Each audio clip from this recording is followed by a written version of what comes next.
ایک صحابہ کرام رضی اللہ تعالیٰ عنہم اجمعین، اللہ تعالیٰ ان کے نقش قدم پر ہمیں چلنے کی توفیق عطا فرمائے۔ ان حضرات کو دیکھیے کہ انہوں نے نبی کریم صلی اللہ علیہ وسلم کی محبت کا کیا حق ادا کیا، کس طرح مثالیں دیکھیے ان کی زندگی کے اندر، کیا عجیب و غریب محبت کا نمونہ صحابہ کرام نے پیش کیا ہے کہ حضور اقدس صلی اللہ علیہ وسلم نے جو بات فرما دی زبان سے یا کر کے دکھا دی، تو کبھی یہ سوال دل میں پیدا نہیں ہوا کہ اس کے پیچھے فلسفہ کیا ہے، اس کے پیچھے حکمت کیا ہے، مصلحت کیا ہے۔ بس ہمارے آقا کا یہ طریقہ ہے، ہمیں ہر حال میں اس کی پیروی کرنی۔ حضرت عبداللہ بن مسعود رضی اللہ تعالی عنہ، آپ نے نام سنا ہوگا، وہ صحابی ہیں، حضرت صلی اللہ علیہ وسلم کے وہ صحابی ہیں جو سابقین اولین میں سے ہیں، بالکل ابتدا میں اسلام لائے تھے اور حبشہ کی طرف ہجرت بھی کی، مدینہ منورہ کی طرف بھی ہجرت کی، 2 ہجرتیں کرنے والے، اور وہ صحابی ہیں جن کے بارے میں بعد کے تمام علماء اس بات پر متفق ہیں کہ یہ افقہ الصحابہ ہیں، یعنی تمام صحابہ کرام میں سب سے زیادہ فقیہ۔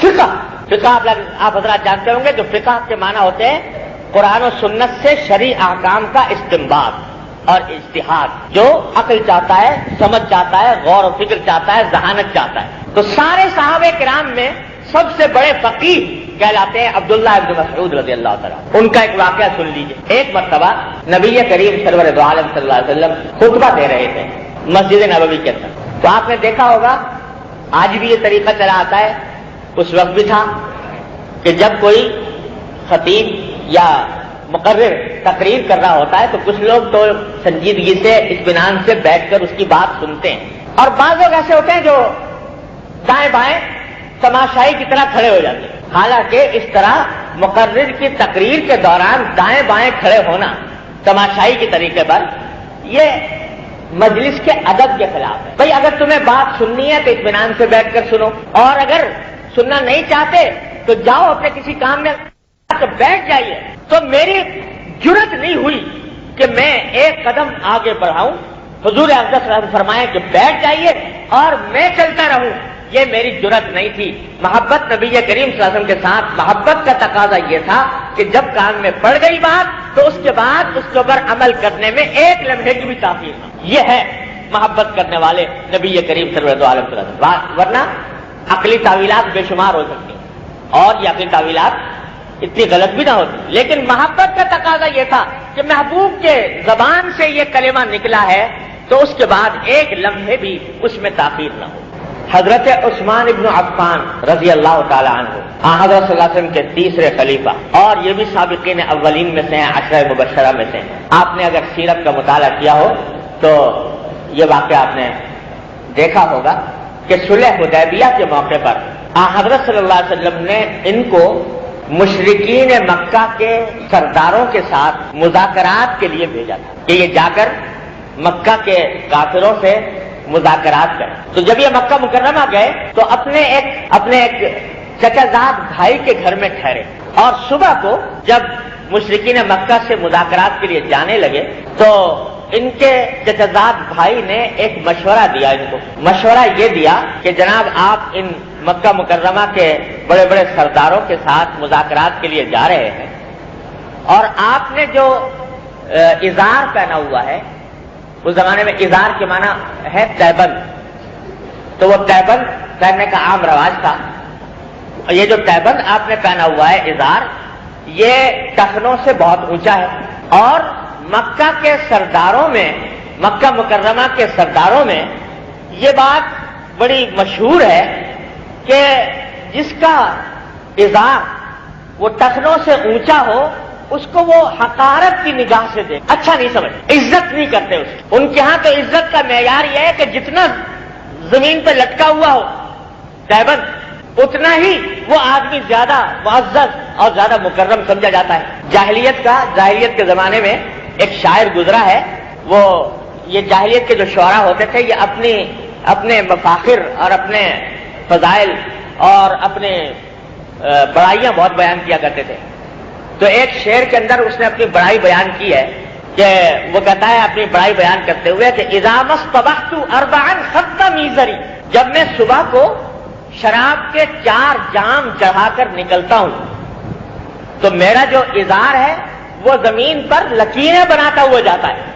یعنی اتنا نیچا ازار پہنتا ہوں کہ زمین پر لکیریں بنتی چلی جاتی ہیں. یہ اس کی عزت کی نشانی، یہ اس کے فخر کی بات تھی جو اس نے ذکر کی. تو مشرکین مکہ میں یہ بات مشہور تھی کہ بھئی یہ ٹخنوں سے اونچا پہننا یہ اس کو حقیر سمجھتے تھے، جیسے آج کل بھی لوگ سمجھتے ہیں کہ یہ ٹخنوں سے اونچا پہننے کو ذرا آج کل ایٹیکیٹ کے خلاف ہے اور فیشن کے خلاف ہے، تو وہ پسندیدہ نہیں سمجھا جاتا. اس کو سمجھتے ہیں کہ یہ کچھ دقیانوسی قسم کا بیکورڈ آدمی ہے اور یہ اچھا نظروں سے اس کو نہیں دیکھا جاتا. یہی صورت جاہلیت میں بھی تھی. تو حضرت عثمان رضی اللہ تعالیٰ عنہ سے ان کے چچازاد بھائی نے یہ کہا کہ جناب آپ اتنے بڑے مشن پر جا رہے ہیں کہ حضور اقدس صلی اللہ علیہ وسلم کی طرف سے مذاکرات کرنے جا رہے ہیں کفار مکہ کے ساتھ، اور اس حالت میں جا رہے ہیں کہ وہ آپ کو دیکھیں گے تو آپ کو حقیر سمجھیں گے، ذلیل سمجھیں گے، کیونکہ آپ کا اظہار ٹخنوں سے بلند ہے. تو یہ ذرا موقع کی حکمت کا تقاضا یہ ہے، حکمت عملی کا، کہ اس موقع کے اوپر آپ ذرا اظہار نیچا کر لیجیے تاکہ وہ آپ کو حقیر نہ سمجھے، ذلیل نہ سمجھے، مذاق نہ اڑائیں، بے عزتی نہ کریں. بات ڈھنگ سے سنیں آپ. یہ وہ مصلحت تھی جو انہوں نے مشورے کے طور پر حضرت عثمان سے کہی رضی اللہ تعالیٰ. لیکن جواب میں حضرت عثمان ابن عفان رضی اللہ تعالیٰ نے فرمایا کہ لا ہاکذا عزرت صاحبنا صلی اللہ علیہ وسلم، میں اپنے ازار کو نیچے نہیں کر سکتا اس واسطے کہ ہمارے آقا محمد مصطفیٰ صلی اللہ علیہ وسلم کی ازار ایسی ہوتی ہے. اب میں ان کے پاس اسی حالت میں جاؤں گا، وہ عزت کرے تو، ذلیل سمجھے تو، حقیر سمجھے تو، مجھے تو رسول اللہ صلی اللہ علیہ وسلم کی سنت کا پاس کرنا ہے، اور یہی میری محبت کا تقاضا ہے، یہ میرے ایمان کا تقاضا ہے، میں نہیں کروں. چنانچہ گئے اور جا کر اسی حالت میں مذاکرات کیے، اسی حالت کے اندر ان سے گفتگو کی. کوئی سمجھتا ہے حقیر تو سمجھا کرے، کوئی مذاق اڑاتا ہے تو اڑایا کرے. ہمارے دل و دماغ میں تو ایک ہی ادا بھا گئی ہے، اور وہ ہے محمد رسول اللہ صلی اللہ علیہ وسلم کی ادا. اور یہ ادا کسی ایک چیز میں نہیں، زندگی کے ہر شعبے میں. اس واسطے ہم تو اس سے ہٹنے والے نہیں. حضرت حذیفہ ابن یمان رضی اللہ تعالیٰ عنہ، کون؟ نبی کریم صلی اللہ علیہ وسلم کے رازدار، جن کو کہا جاتا ہے صاحب السر رسول اللہ صلی اللہ علیہ وسلم، آپ کے رازدار.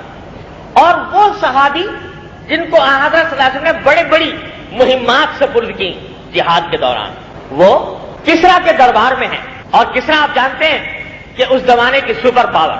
اس کے پاس گئے مذاکرات کے لیے، اور مذاکرات کے دوران سامنے کھانا آ گیا، توازوں کے لیے سامنے رکھا گیا. کھانا کھاتے کھاتے حضرت حذیفہ رضی اللہ تعالیٰ عنہ کے ہاتھ سے ایک نوالا گر گیا نیچے زمین پر. تو حضور نبی کریم صلی اللہ علیہ وسلم کا ارشاد ہے کہ اگر تمہارے کھاتے ہوئے تمہارے ہاتھ سے کوئی نوالا زمین پر گر جائے تو اس کو بیکار نہ کرو، اللہ کا رزق ہے، بلکہ اس کو اٹھا لو. اگر اس کو صاف کیا جا سکتا ہے اور صاف کر کے کھا سکتے ہو تو کھا لو. ہاں اگر اتنا ناقابل استعمال ہو گیا، اتنا کسی ایسی جگہ گر گیا کہ گندا ہو گیا، نہیں کھایا جا سکتا، بات دوسری ہے. لیکن اگر اس کو صاف کر کے کھایا جا سکتا ہے تو کھا لو. حضرت حذیفہ کے ہاتھ سے وہ کسرا کے دربار میں نوالا نیچے گر گیا. تو حضرت حذیفہ نے حضور اقدس صلی اللہ علیہ وسلم کا یہ ارشاد یاد آیا، اور انہوں نے ہاتھ بڑھا کر وہ نوالا بڑھایا تاکہ اس نوالے کو اٹھا لیں. کسی نے بیچ میں سے کوہنی ماری حضرت حذیفہ کہ یہ اس وقت آپ یہ کام نہ کریں. مقصد اس کا یہ تھا کہ بھائی کسرا کا دربار ہے، سپر پاور ہے، اور اتنا بڑا بادشاہ ہے، اس کے سامنے تم یہ کام کرو گے کہ نیچے گرے ہوئے نوالے کو اٹھا کر کھاؤ گے تو خدا جانے کیا سمجھے گا کہ یہ ندیدے لوگ ہیں اور یہ کھانے کے اوپر اس طرح بل پڑتے ہیں. تو اس واسطے تمہارے بارے میں کوئی اچھا امپریشن قائم نہیں ہوگا اگر یہ اٹھاؤ. تو انہوں نے کہا کہ اس وقت رک جاؤ، وہی مصلحت والی بات. تو جواب میں فرمایا حضرت حذیفہ ابن یمان رضی اللہ تعالیٰ عنہ نے فرمایا کہ اترکو سنت رسول اللہ صلی اللہ علیہ وسلم لہؤلاء الحمقى، کیا میں رسول اللہ صلی اللہ علیہ وسلم کی سنت ان بیوقوفوں کی خاطر چھوڑ دوں کہ یہ بیوقوف اس کو برا سمجھیں گے یا اس کا مذاق اڑائیں گے؟ میں رسول اللہ صلی اللہ علیہ وسلم کی سنت کو ان بیوقوفوں کی وجہ سے چھوڑ نہیں سکتا۔ میری محبت کا، میرے ایمان کا، میرے عشق کا تقاضا یہ ہے کہ یہ مذاق اڑاتے ہیں تو اڑایا کریں، مجھے تو محمد رسول اللہ صلی اللہ علیہ وسلم کی سنت عزیز ہے، اسی کی میرے دل میں قدر ہے، اسی کے میرے دل میں احترام ہے، اور میں اس کو ہر قیمت پر بجا لاؤں۔ یاد رکھیے کہ صحابہ کرام کی تاریخ اس قسم کی مثالوں سے بھری پڑی۔ کسی موقع پر لوگوں کی مرعوبیت، یہ کیا کہے گا، یہ کیا مذاق اڑائے گا، یہ خیال کبھی بھی ان کو محمد رسول اللہ صلی اللہ علیہ وسلم کی کسی سنت سے باز نہیں رکھ سکا۔ اور آپ نے دیکھ لیا کہ نوالے بھی اٹھا کر کھائے، ٹخروں سے اونچے لباس بھی پہنے، محمد رسول اللہ صلی اللہ علیہ وسلم کی سنت پر عمل کرتے ہوئے سارے کام کیے، اور اس کام کے باوجود دنیا سے اپنا لوہا منگوایا، دنیا کے سامنے کو اپنے سامنے جھکنے پر مجبور کیا۔ قیصر و کسریٰ کی بڑی دبدبے والی سلطنتیں ان کے آگے سرنگوں ہوئی، ان کا نام سن کر قیصر و کسریٰ کے ایوان تھرانے لگے۔ یہ اس وقت جب انہوں نے محمد رسول اللہ صلی اللہ علیہ وسلم کی سنت پر اس محبت، اس عشق کے ساتھ عمل کیا۔